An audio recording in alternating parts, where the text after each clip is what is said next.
¿Qué tal? Bienvenidos a la presentación Educación y Automatización, cómo no ser reemplazado por un robot.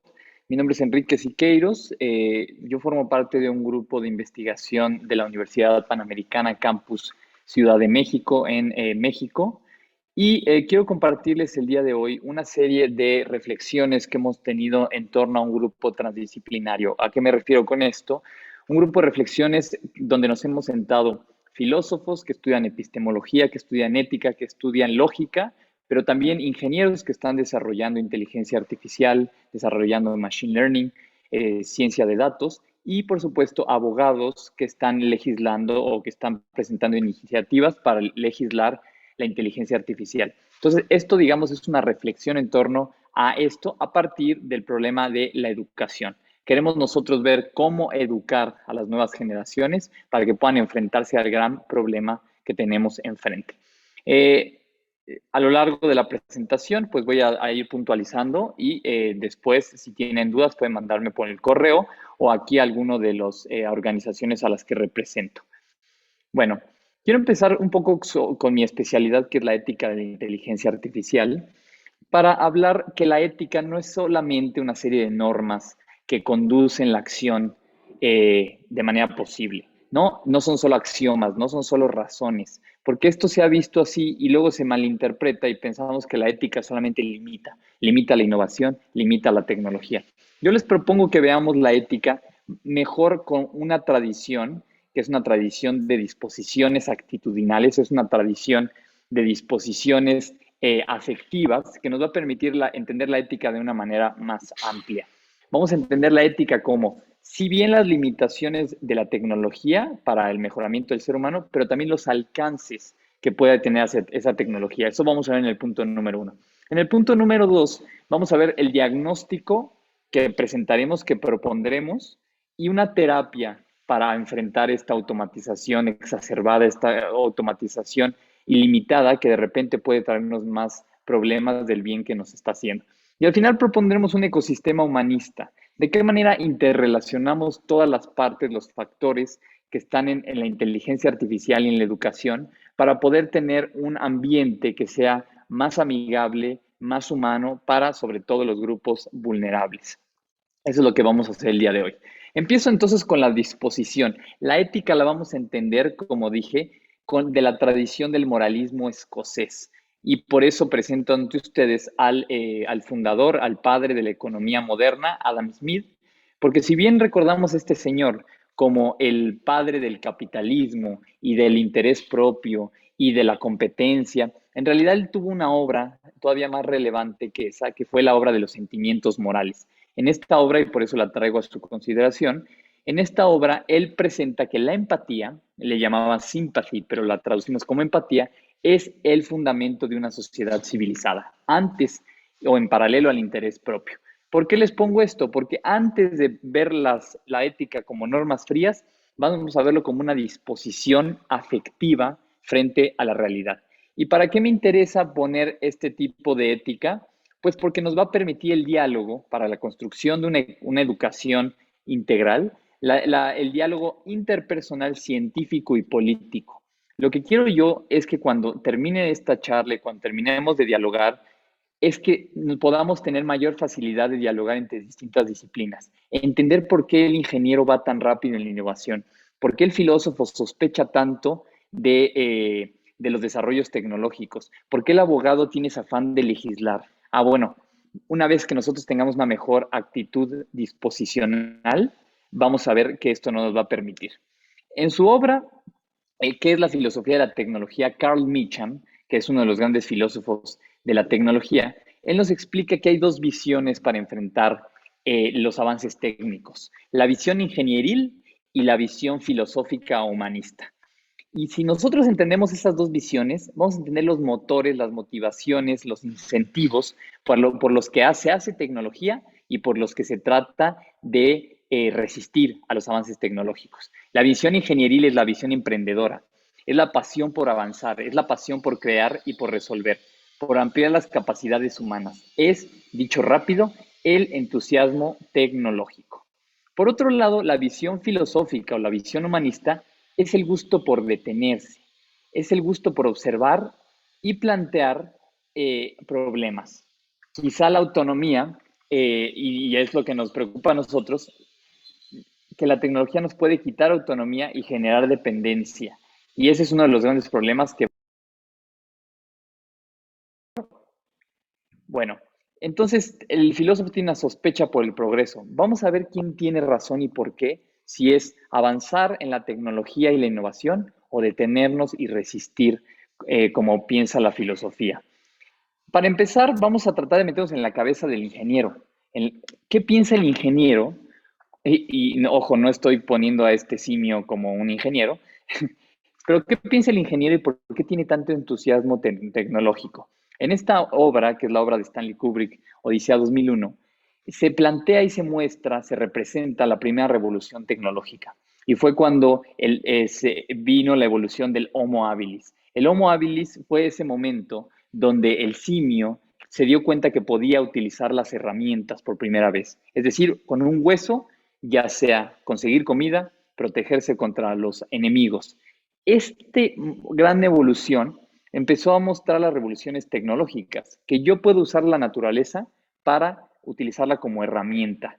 De ahí, por supuesto, vinieron revoluciones tecnológicas como el fuego y la capacidad de cocinar alimentos y carnes, y esto nos permitió generar unas ciertas proteínas que tienen los alimentos cocidos que desarrollaron el cerebro más de lo que cualquier otro animal podía desarrollarlo. De ahí, por supuesto, la rueda, la agricultura y el sedentarismo, la división del trabajo, como dice el mismo Adam Smith, el comercio y la civilización como la entendemos ahora.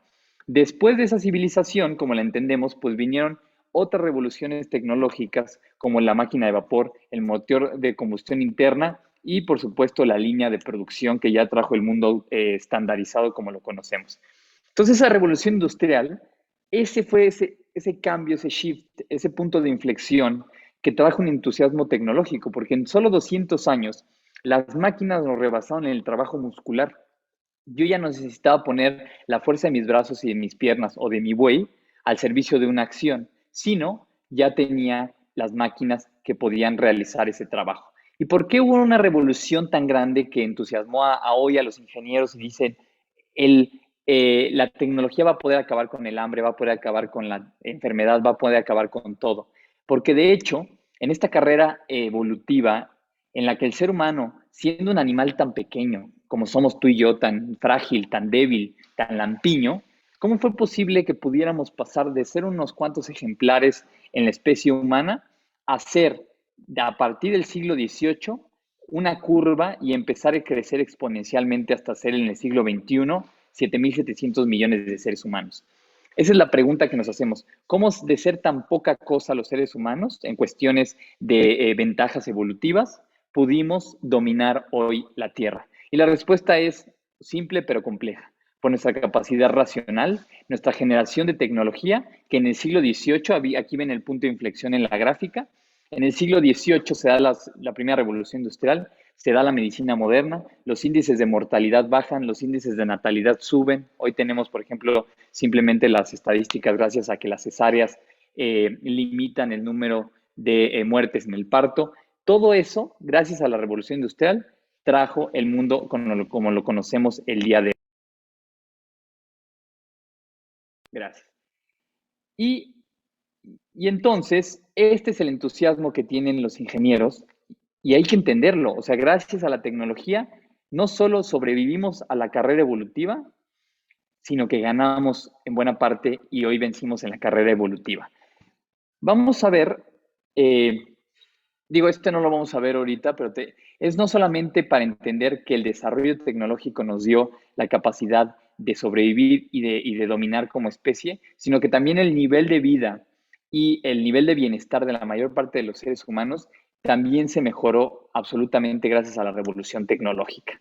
Entonces, eso es lo que hay que tener presente antes de criticar a los ingenieros y de criticar la innovación tecnológica. Y luego el entusiasmo creció porque vino la revolución informática, que es lo que queremos hablar el día de hoy. La revolución informática trajo que solo en 30 años desde el origen del Internet, y esto es lo que es impresionante, a solo 30 años del origen del Internet, pues cambió por completo el mundo en el que vivimos. Ya no tuvieron que pasar 200 años como desde la Revolución Industrial. Y ese entusiasmo llega al punto que los ingenieros les encanta recordarnos que aquella lavadora que está en tu casa, el poder de procesamiento que tienes en tu casa, en tu lavadora, es mayor que la del Apolo 11 con el que llegamos a la Luna. Ese es el nivel de velocidad desde hace 30 años, desde el origen del Internet.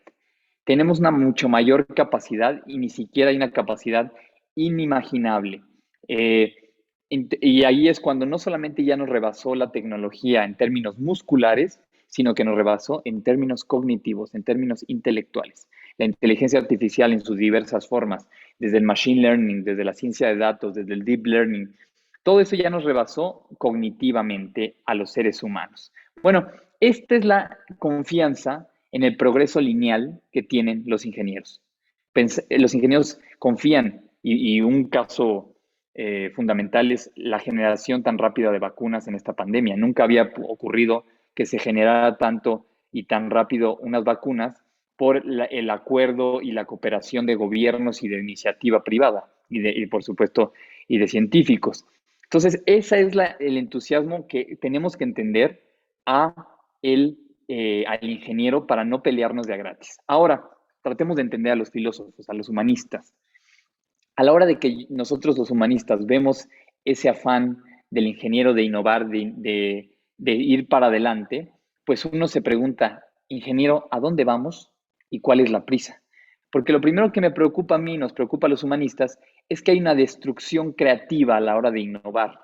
Esto, el filósofo Walter Benjamin se preguntó a todos y nos dice, por ejemplo, en sus tesis de la historia, nos dice, ¿cuánto cuesta el progreso? Y nos pregunta, ¿cuál es el verdadero costo del progreso?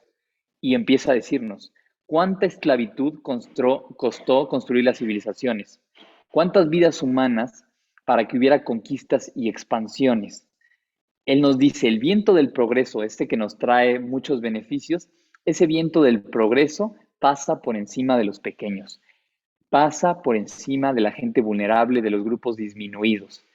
La ley que siguen los ingenieros, aquí diría Walter Benjamin, es la ley del más fuerte o del más hábil. Entonces sigue siendo una ley de la selva.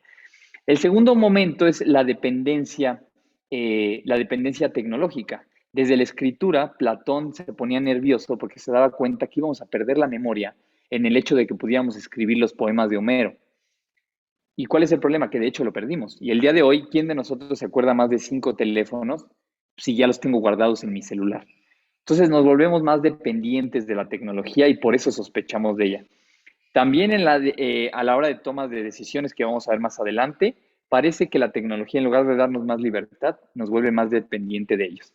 Luego viene el siglo XX y todo ese entusiasmo de progreso nos llevó a la Primera Guerra Mundial. Y aquí la Primera Guerra Mundial empezó a poner en crisis todo ese entusiasmo tecnológico, porque nos llevó a lo que se llamó el molino de carne. Y ahí tenían a todos los jóvenes de una generación atrincherados, muriendo en hacinamiento, por una idea de progreso imperial. En realidad, ¿esto es un progreso o es un retroceso? Y ya cuando de plano se rompió el ideal de progreso, fue cuando llegamos al siglo XX con la Segunda Guerra Mundial.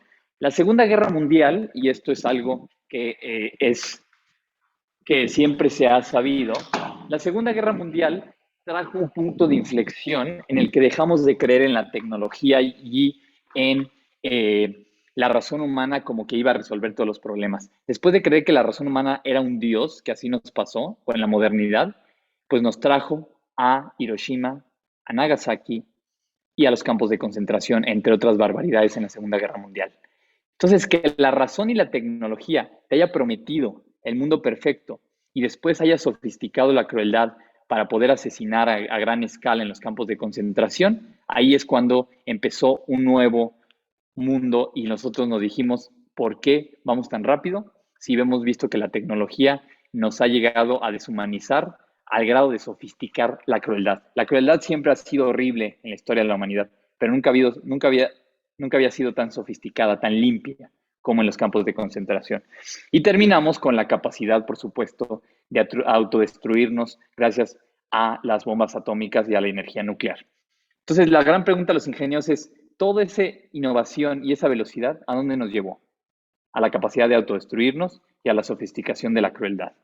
Llegamos al siglo XX ya con este miedo, pero ahora sí fundado, de que la tecnología no siempre nos lleva a buen puerto, y hoy tenemos los grandes problemas, y los veremos a continuación, de la automatización laboral, del control poblacional, de la alienación personal.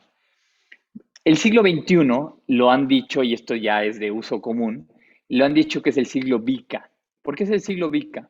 Este nombre acuñado por el ejército norteamericano para ponerle una etiqueta a una situación en la que tenemos muy poco control sobre los factores, pues es un siglo volátil, incierto, complejo y ambiguo. Volátil por el cambio que hay todos los días. Antes los cambios se daban 200 años, hoy los cambios se dan en 3, 4 años. Inclusive las empresas no pueden pronosticar y hacer sus, ¿cómo le llaman? Sí, pues sus presupuestos a más de 3 o 4 años, porque no saben cómo se va a mover el mercado, sus corridas financieras. Luego la incertidumbre, como no sabes, tienes un piso muy volátil, muy inestable en el cual caminas y tomas decisiones. La complejidad es la capacidad que hay de interacción y de conexión entre partes.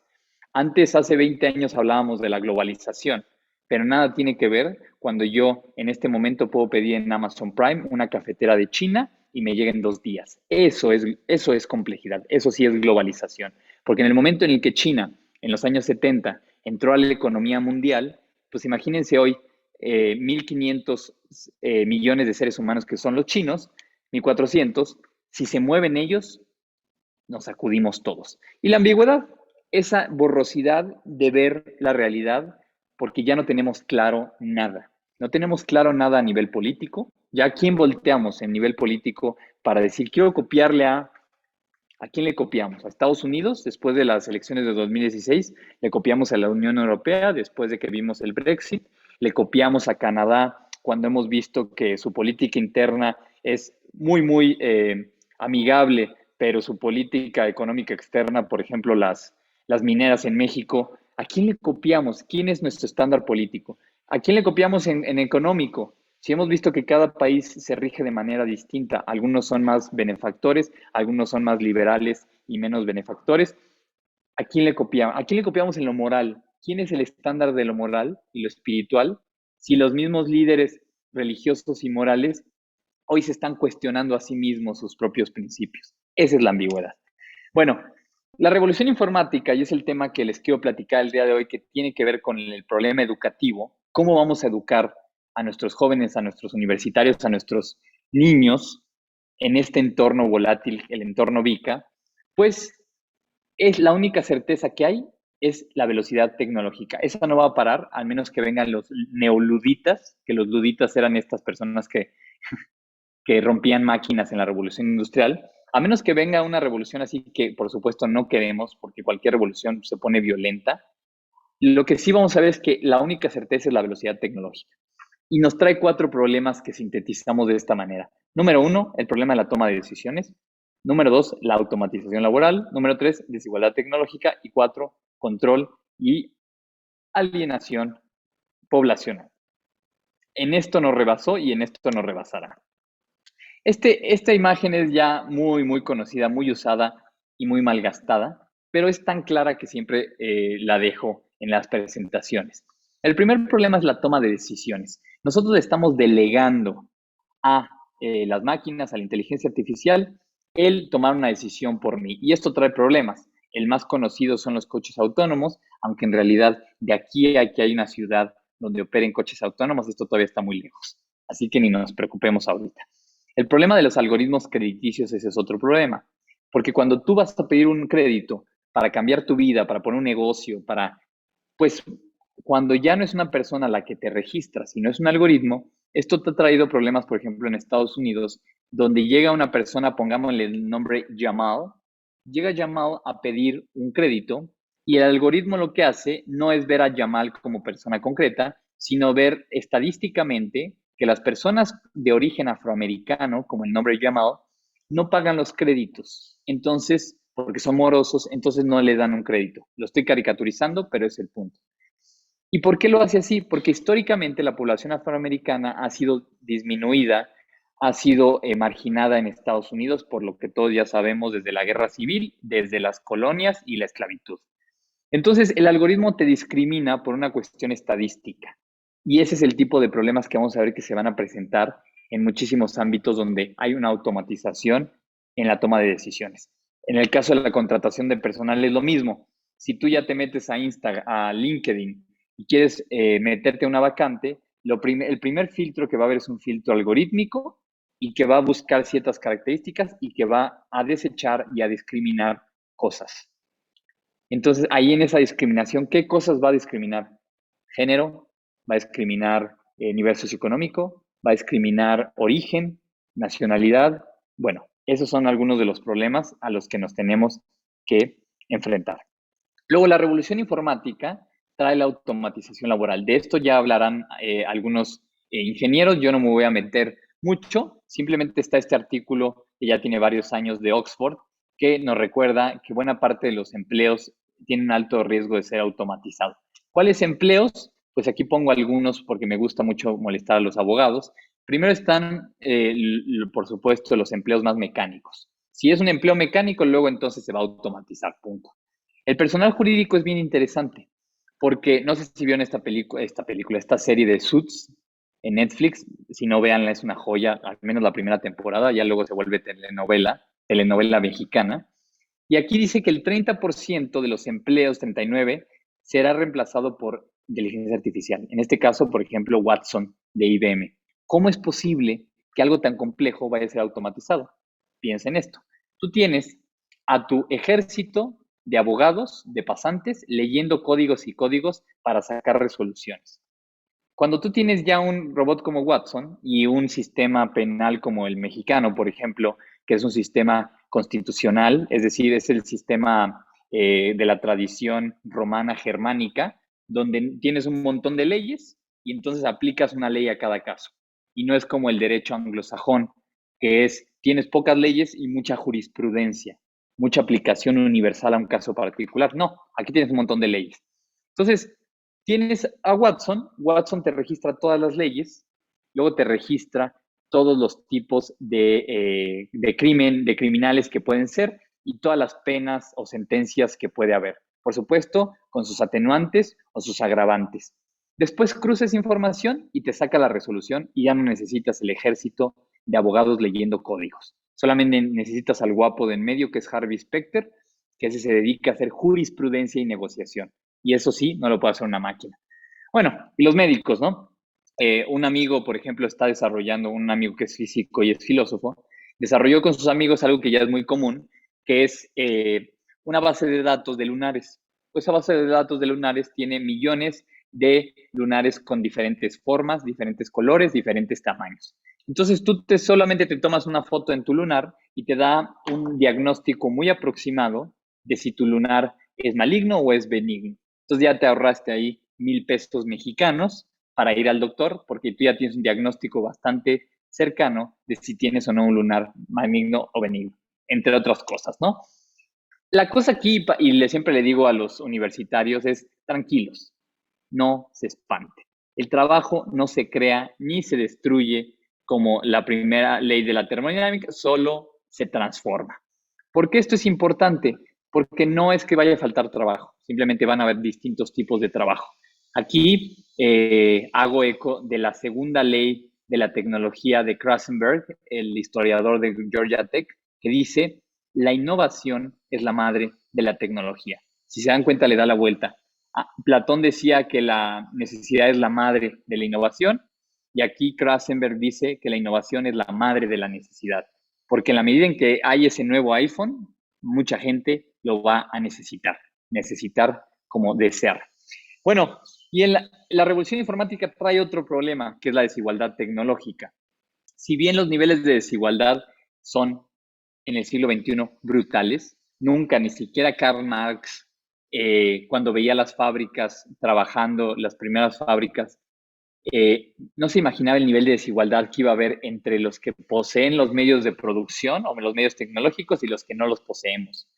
La desigualdad que hay hoy es brutal y eso trae un montón de problemas. Y ojo, yo como alumno y discípulo de Adam Smith, sé que la desigualdad no es mala. La desigualdad es inevitable, incluso es deseable porque trae diversidad, trae choque, trae conflicto, trae competencia, trae puro motor saludable de los seres humanos. Si tú y yo no tenemos competencia, tú y yo no mejoramos, punto.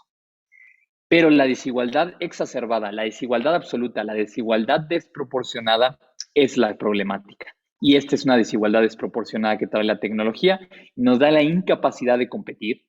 Incapacidad de competir. Cuando viene una startup de Silicon Valley y se pone al lado de mi casa con una inyección millonaria de PayPal, no hay manera de competir contra ella. Te aplasta. Trae también un monopolio tecnológico. Ahorita Google está haciendo un cambio para que otras páginas no puedan meter cookies cuando tú navegues en Google Chrome. Esto lo que hace es que centraliza el poder de publicidad en Google y esto trae un problema casi monopólico. Y bueno, el problema de la manipulación poblacional, que ya lo veremos, que si tienes muy pocas empresas, organizaciones, gobiernos con la capacidad tecnológica, pues esas empresas, gobiernos pueden manipular a la mayor parte de los públicos. Y eso es el cuarto problema, el control y la alienación poblacional. En este problema, no me voy a ir bastante rápido, tenemos dos cuestiones, la adicción y la manipulación. En la adicción, pues sabemos tú y yo que el nivel tecnológico nos ha quitado libertad, nos ha quitado autonomía por diversas razones. Para empezar, por el nivel de sobreestimulación que tenemos. Cuando estamos tan sobreestimulados por las redes sociales, por el impacto de la exposición a videos, a imágenes, entonces nuestro cerebro, como recibe tantas gratificaciones todo el tiempo, las necesita. Un día normal que sales a la calle y no tienes gratificaciones, te sientes deprimido cuando en realidad era un día normal. Pero como estamos tan sobreestimulados, pues por eso llegamos a alienarnos y a todo el día estar metidos en la interacción tecnológica. Y también hay una adicción y hay un problema de deshumanización por la mediación tecnológica.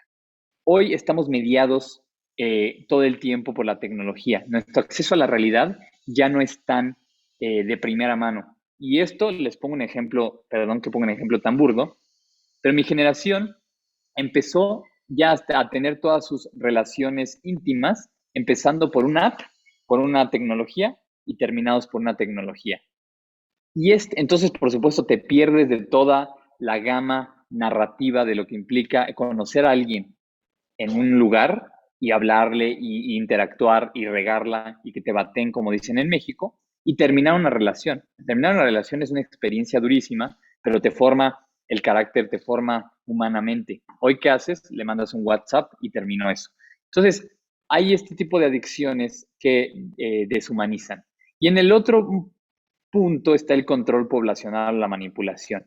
En el documental de Netflix, que está un poco exagerado, pero es muy interesante, que es Social Dilemma, se presenta el sueño que tuvo Edward Bernays. Si no le suena el nombre Edward Bernays, fue el padre de la publicidad y las relaciones públicas. Este señor resultó ser el sobrino de Sigmund Freud.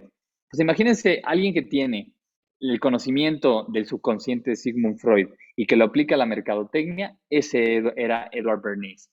Pues este señor, que además promovió, por ejemplo, que las mujeres fumaran o promovió el tocino en el desayuno norteamericano, este señor nunca se había imaginado que íbamos a tener lo que pasó con Cambridge Analytica, que íbamos a tener la capacidad de perfilar a las personas para poder luego venderles ideas y sentimientos. Y ahí tiene el caso de las elecciones de 2016 de Donald Trump o el Brexit en Gran Bretaña. Nunca habíamos tenido esa oportunidad de manipulación, hoy la tenemos, para bien y para mal.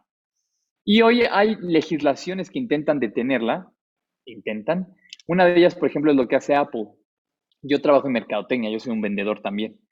Y lo que hago es que trato de perfilarte para saber qué anuncio mandarte. Pues Apple ya te pone un mensaje de este tamaño que dice, ¿quieres que Facebook registre tu comportamiento? No te lo dicen esas palabras y tú le pones no. Entonces me detiene a mi empresa para que yo pueda perfilarte. Ahora, esos son algunos de las resistencias. Vamos a ver si hay otras. Bueno, con esto quiero cerrar primero lo de la revolución informática. Estamos haciendo un diagnóstico para movernos hacia una educación. tengo ya poco tiempo, entonces me voy a meter a lo de educación de manera más breve. Y la educación y la que proponemos es una terapia de 3 pasos. Y esta terapia se propone desde kinder casi hasta todos los niveles de la educación y en sus distintos modelos. Hay que tratar de evitar la educación napoleónica, que es un montón de materias. Hay que tratar de evitar la educación industrializada, que es como tratar de ver a los alumnos como si fueran, sí, en un proceso de producción en masa, en línea, y pensar en pocas materias que desarrollen más bien actividades amplias y la capacidad de aprender y de seguir aprendiendo. Esto también lo hace, por ejemplo, Techman y los colegios, por ejemplo, en España, ahorita me trato de acordar un colegio, pero bueno, intentan enseñar pocas cosas que te permitan luego aprender otras cosas. Y aquí la terapia para enfrentar la automatización y la inteligencia artificial y no ser rebasado por un robot son 3. Primero, aprender el lenguaje del robot. Si quieres que no te rebase, aprende. Número 2, aprender a ir más allá de los robots, salirse del sistema. Y número 3, adaptarte a nuevos sistemas o robots. Número 1, hablar el lenguaje del robot. Si yo soy un humanista, si yo humanista no me enfrento a las matemáticas, estoy perdido, estoy muerto, estoy obsoleto. ¿Por qué? Porque todo el siglo XXI está automatizado.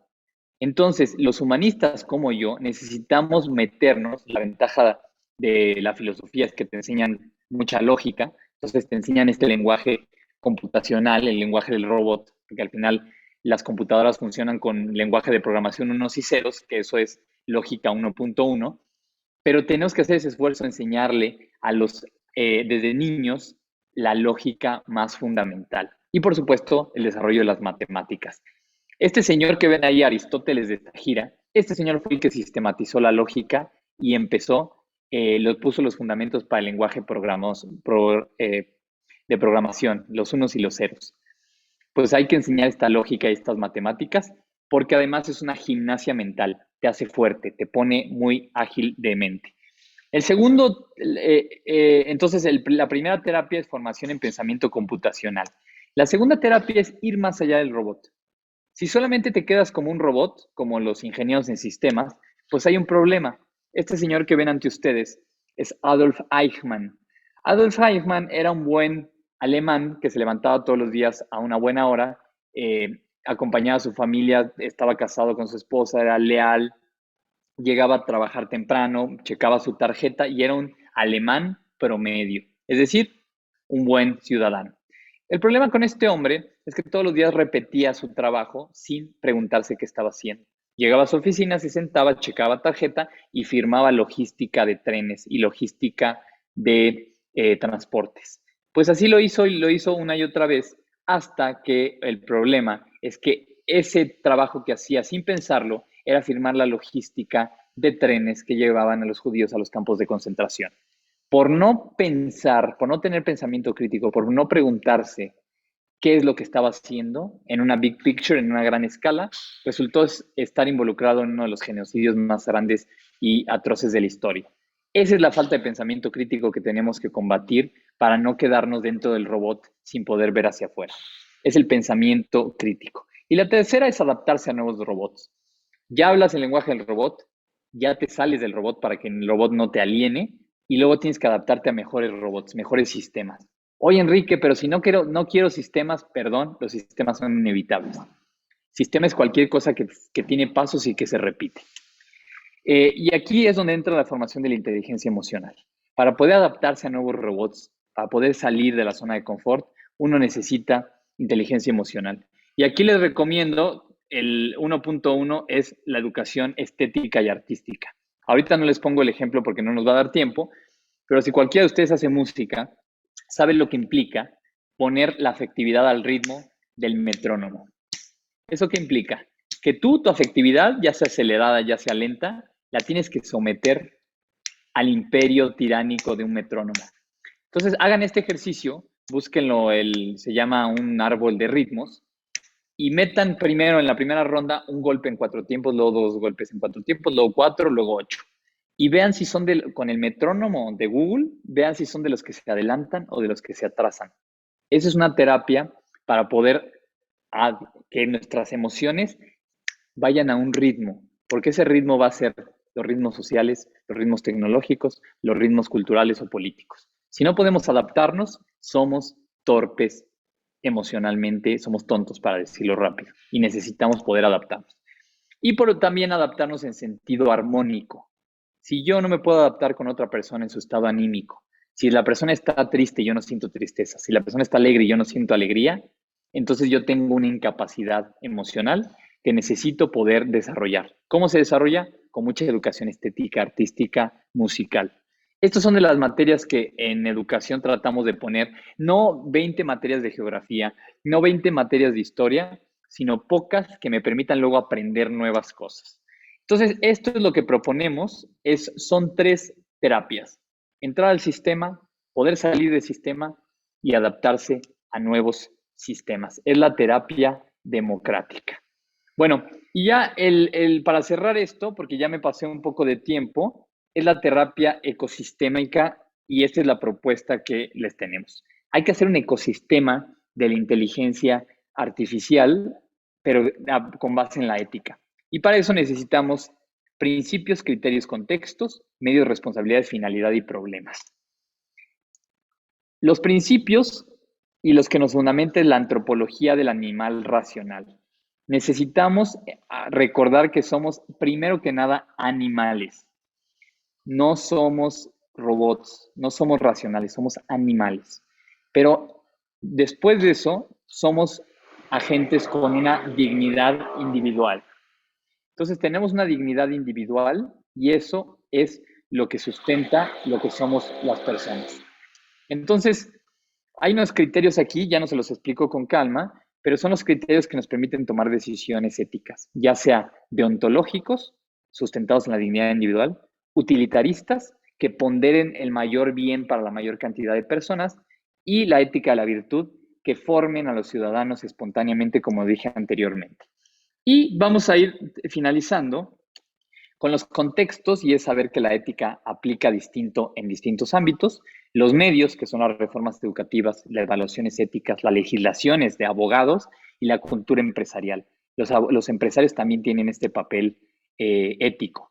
Las responsabilidades, por supuesto, ¿a quién le pedimos cuentas? Tenemos que pedirle cuentas al programador, pero también al empresario, al accionista, al stakeholder, a los shareholders y los afectados, que normalmente solamente pensamos que los afectados es el accionista que mete dinero en la empresa.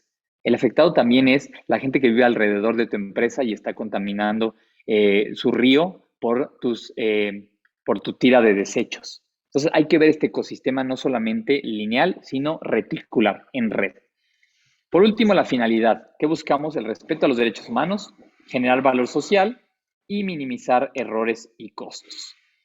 Estos son, con esto termino, los 8 temas de la inteligencia artificial que hoy se están discutiendo a nivel mundial. Desde los principios éticos de Google hasta los principios de gobernanza del gobierno chino en materia de inteligencia artificial, estos son los principios. Privacidad, el principio de responsabilidad, todos estos principios son los que hoy se están viendo.